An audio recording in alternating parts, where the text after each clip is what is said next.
Essentiel, le podcast qui donne la parole à des entrepreneurs pas comme les autres. Des entrepreneurs qui ont mis l'humain au centre de leurs projets. Pour vous faire découvrir leurs actions en faveur d'un monde plus durable et plus responsable, nous avons décidé de leur donner la parole. Ensemble, plongeons dans le secteur de l'économie sociale et solidaire, un secteur plus que jamais essentiel à notre société.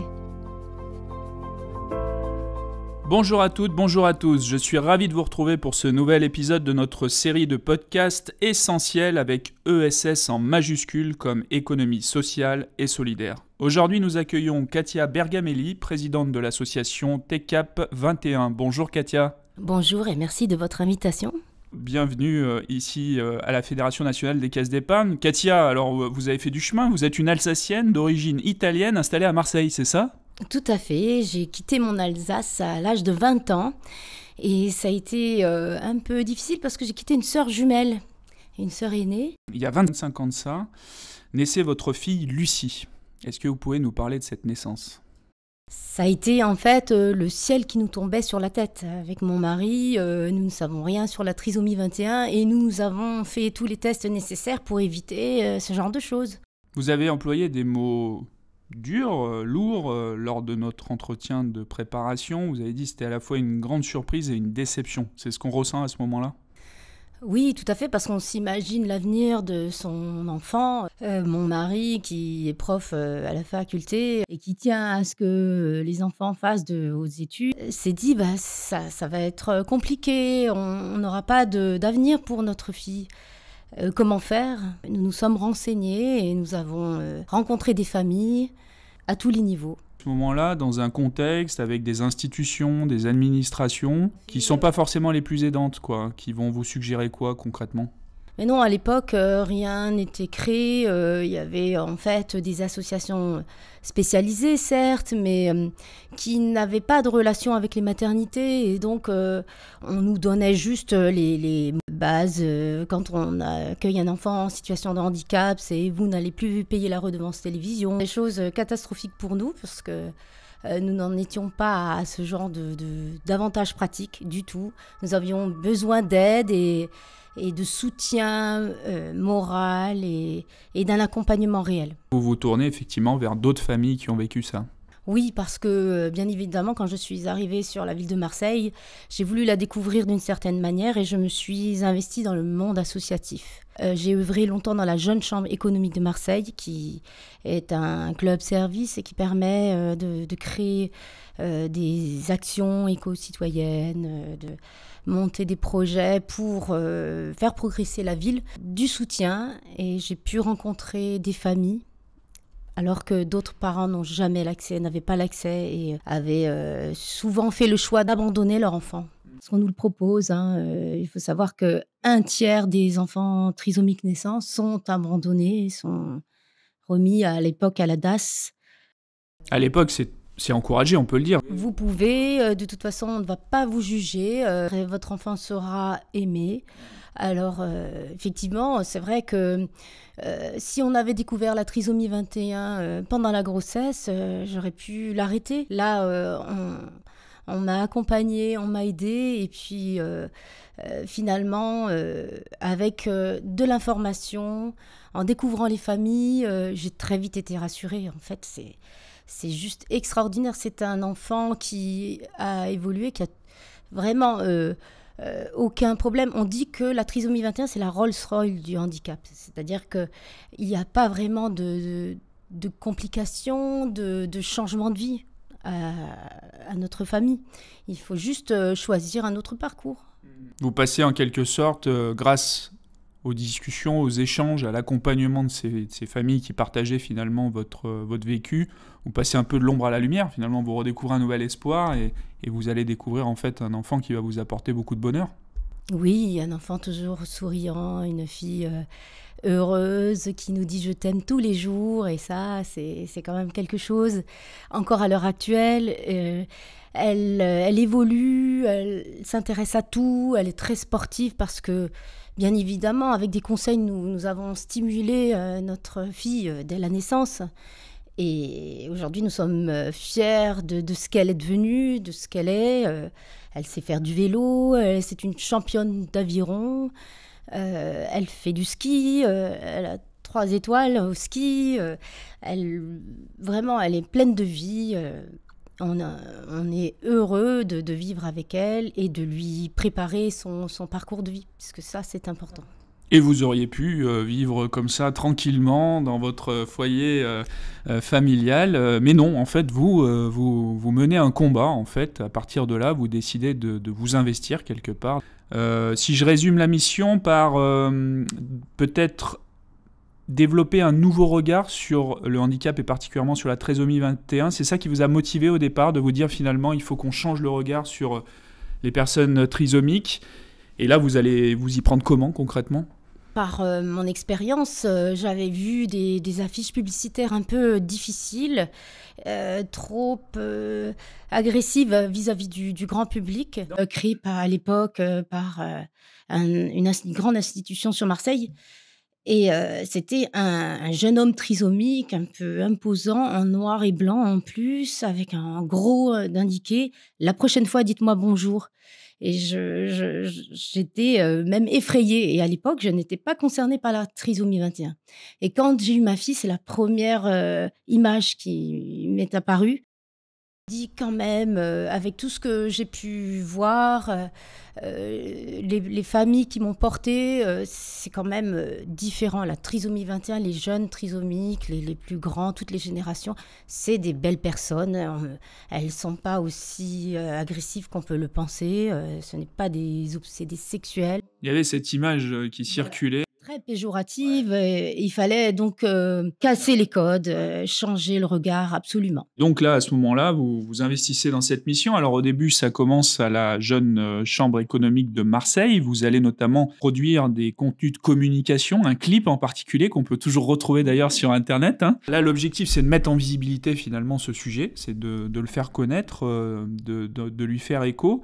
Et puis, vous allez vous investir dans une association T21 Bouches-du-Rhône, c'est ça ? Trisomie 21 Bouches-du-Rhône, qui est l'association départementale reconnue, où j'ai pas mal œuvré avec mon mari, qui en a pris la présidence. On a bousculé un peu cette association vieillissante et on s'est quand même retrouvé avec des anciens meubles qui ne voulaient pas du tout bouger des choses. Alors, nous avons décidé de partir et de créer notre propre association. Alors, c'est là qu'on retrouve, je dirais, dans tous les parcours de vie qu'on interviewe dans Essentiel, on retrouve quand même une caractéristique commune à tous ces parcours, c'est ce déclic à un moment donné de l'entrepreneur, en fait, qui se retrouve confronté à un obstacle, à une difficulté, puis qui va décider de prendre les choses en main. Et là, vous créez l'association TCAP 21.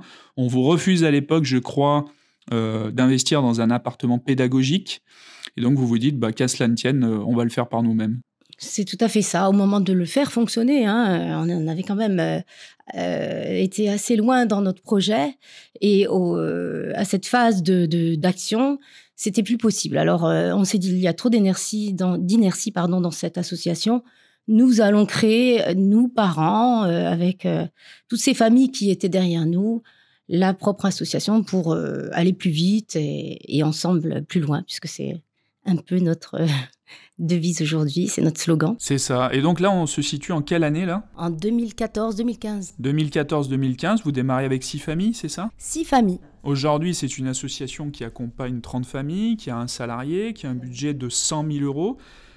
C'est beaucoup de travail, c'est beaucoup de relations aussi à développer avec des institutionnels, des administrations, des partenaires sociaux, des professionnels de l'insertion professionnelle justement, puisqu'il y a ce volet d'accompagnement dans l'emploi. Et puis des entreprises, vous avez croisé aussi la route de la Caisse d'épargne aussi sur un financement, je crois. C'est votre banque également, je crois. Tout à fait. Écoutez, par ce réseau de la Jeune Chambre économique où j'avais déjà réalisé cette action de communication qui s'appelait Naissance et Trisomie 21, j'avais rencontré des personnes de la Caisse d'épargne à Marseille qui m'avaient suivie et en tant que leader, déjà, je suis très fière de ne pas avoir de casserole parce que ça, c'est important. Pourquoi on va toujours plus loin? Pourquoi on augmente? Parce qu'on fait les choses avec entrain, avec conviction, détermination et intégrité. honnêteté, voilà. Et c'est pour ça que j'ai constitué un réseau qui aujourd'hui est très important parce que je m'investis énormément. C'est-à-dire qu'on me donne, mais je donne énormément aussi, pas que pas que dans le handicap, hein. Je suis toujours très investie dans d'autres mouvements associatifs. J'essaye de mettre en relation un certain nombre de gens pour que des choses puissent se créer, que les liens se fassent, parce que tout le monde n'a pas forcément ou l'idée ou le contact. Et aujourd'hui, je suis vraiment à ce niveau-là pour pouvoir améliorer les choses. On va revenir sur une grande réalisation de votre association, la gare de Niolon, et la cape de Wonder Woman, comme vous l'avez dit, qu'il faut endosser pour porter un projet comme celui-là. Juste avant, je voulais revenir sur le fait que les caisses d'épargne ont un ancrage, en tout cas un lien avec ce sujet du handicap de par leur métier. Nous sommes la première banque des personnes protégées.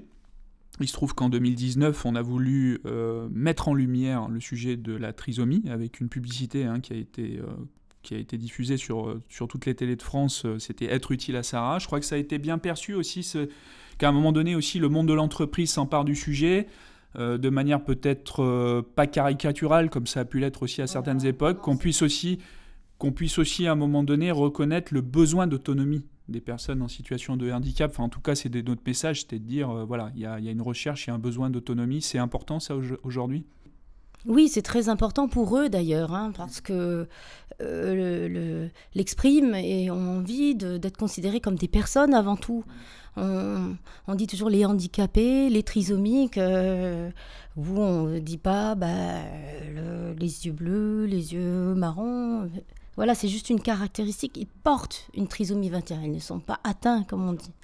Donc ça, c'est très important de montrer que ce sont d'abord des personnes qui ont un avenir, qui peuvent gagner en autonomie si on leur fait confiance. Ouais. C'est là la clé, c'est leur faire confiance. Et étant donné qu'ils développent une très grande sensibilité, ils vont grandir grâce à cette confiance.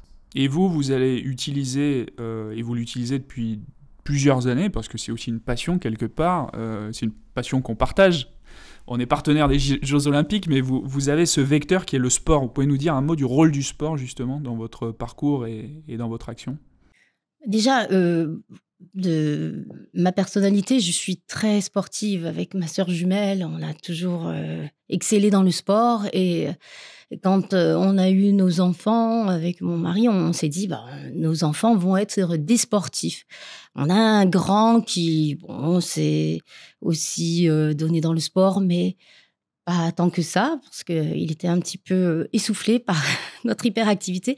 Mais notre fille nous a suivis et on a constaté que grâce à cette activité sportive assez soutenue, elle arrivait à des résultats aussi dans l'apprentissage, dans le langage, dans la manière de se présenter au public. Et elle donnait une bonne image et elle avait aussi une confiance en elle grâce à ce sport, au sport qu'on a pratiqué ensemble, c'est-à-dire l'escalade. Et ensuite, le vélo, après le ski et l'aviron. Aujourd'hui, elle pratique l'aviron et elle a emmené dans son sport la quasi-totalité des membres de TCAP 21,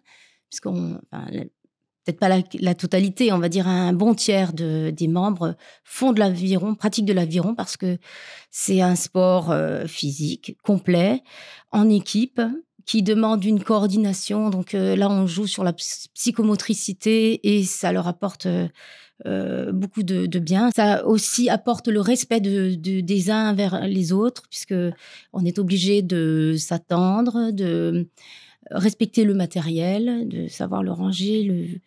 Et ça se passe dans un club ordinaire, donc il y a énormément d'échanges, on travaille en mixité. On réalise des exploits puisqu'on est parti plusieurs fois sur Venise, s'est lancé sur la Voga Longa, la lagune de Venise, et on l'a pratiqué avec quelques jeunes en mixité, et c'était une grande réussite. On rappelle, nous, qu'on est partenaire des Jeux Olympiques et des JO notamment 2024 et qu'il y a évidemment un volet paralympique. Et donc, on accompagne et on sponsorise un certain nombre d'athlètes paralympiques et on leur souhaite Bonne chance et la plus grande réussite. Avant de conclure notre entretien, revenir un petit peu sur ce projet de gare de Niolon. C'est vraiment aujourd'hui le gros projet là qui vous occupe. C'est une bâtisse centenaire. Une petite gare rurale, elle est vraiment en haut d'un rocher, elle donne sur la mer, il y a des petites criques, les touristes arrivent en train, en voiture parce qu'il y a un petit parking au-dessus, et sinon par la mer, puisqu'on peut accoster dans le petit port. C'est magnifique, c'est tranquille, c'est facile d'accès puisque c'est connecté à 20 minutes de Saint-Charles. On y est pour y installer en fait un café gourmand et des chambres d'hôtes, puisque c'est un endroit touristique. Il s'agissait en fait de redynamiser le secteur, le bassin ouest de Marseille, puisque cette gare était abandonnée, il y avait des squats, et on a été retenu par un grand projet qu'on a initié d'ailleurs, qui s'appelle aujourd'hui la place de la gare, mais avant ça s'appelait 1001 gares. On l'a impulsé et aujourd'hui notre idée c'est de démultiplier ce projet en France, partout en France, avec une association, des institutionnels et la SNCF. Donc on fait passer le message. Aujourd'hui, vous avez, comme on dit dans nos entreprises, une preuve de concept là-bas avec cette gare de Niolon, mais l'objectif, c'est bien de l'essaimer dans d'autres endroits en France. Voilà. Donc il faudra aussi aller chercher d'autres partenaires. Donc le message est lancé. Soutenez TCAP 21 dans son projet de gare inclusive, on pourrait dire ça comme ça. C'est un tiers-lieu fabrique des territoires. Nous formons nos jeunes à divers métiers liés au tourisme vert. Et puis, nous mettons en place des animations pour échanger avec tous les publics. Donc, aussi bien en permaculture, en atelier couture, atelier bois. Bientôt, il y aura du gaming à l'intérieur de la gare. Des activités, bien sûr, sportives, marche nordique, aviron de mer, paddle et kayak de mer, que nous avons déjà démarré. Le moment de conclure est arrivé. Merci infiniment, Katia. Merci à vous. Si vous souhaitez en savoir plus sur l'association TCAP 21, rendez-vous sur le site internet www.tcap21.fr. Vous pouvez également visiter notre site internet pour en savoir plus sur le soutien qu'apportent les caisses d'épargne aux acteurs de l'ESS. Rendez-vous dans un mois pour notre prochain podcast. Au revoir.